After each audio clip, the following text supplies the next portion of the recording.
நண்பர்களே, இது ரொட்டீன் சே நல்லதே விரும்ப முருகானந்தன் ஜெய்பனி சேனலுக்காக விபிஎம்ஸ்கே சேனல்லேருந்து நீங்கள் பார்த்துட்டு இருக்கிறது ஆசாரி சேமியா ரவை உப்புமா.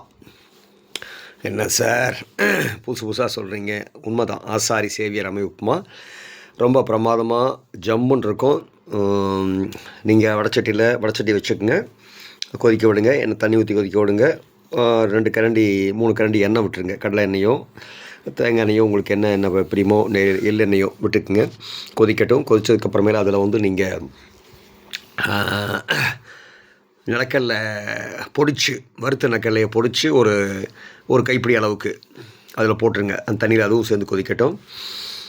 அது கூட பொட்டுக்கடலை ஒரு 2 ஸ்பூனு அதையும் இடித்து அதுக்குள்ளே போட்டு கொதிக்க விடுங்க. பொட்டுக்கடலை நிலக்கடலை தண்ணியில் கொதிக்கட்டும். அதில்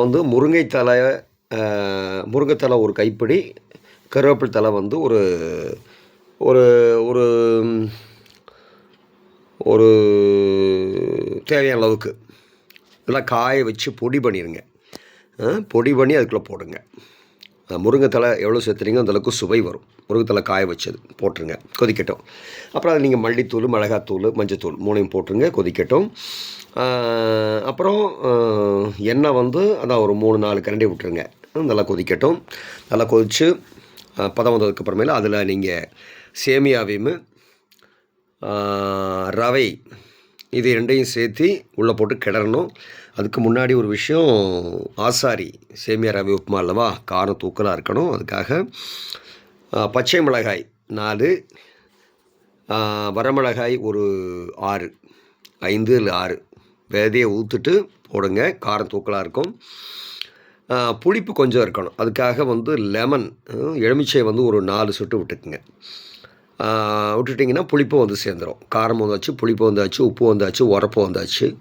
இப்போது அந்த ரவை சேமியாவை கிண்டி சாப்பிட்டு பார்த்தீங்கன்னா அடடா அடடா அடடா.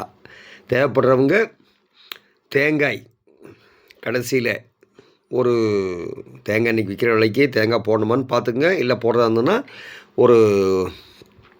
ஒரு தேவையான அளவுக்கு தேங்காயை சிரகி தேங்காய் துருவலை போடுங்க மேலால். எல்லாம் இறக்கி வச்சுட்டு கடைசியாக அது கூடயே சேர்த்து கொதிக்க விட்றாதீங்க, அது நல்லா இருக்காது. உப்புமா இறக்கி வச்சதுக்கப்புறமேல அதில் தேங்காயை துருவி போடுங்க. கொஞ்சம் வர தேங்காயாக இருந்தால் இன்னும் சூப்பராக இருக்கும். சாப்பிட்டு பாருங்கள். அதுக்கு தொட்டுக்கிறதுக்கு ஊறுகாய், என்ன ஊறுகாய்? நெல்லிக்காய் ஊறுகாய்.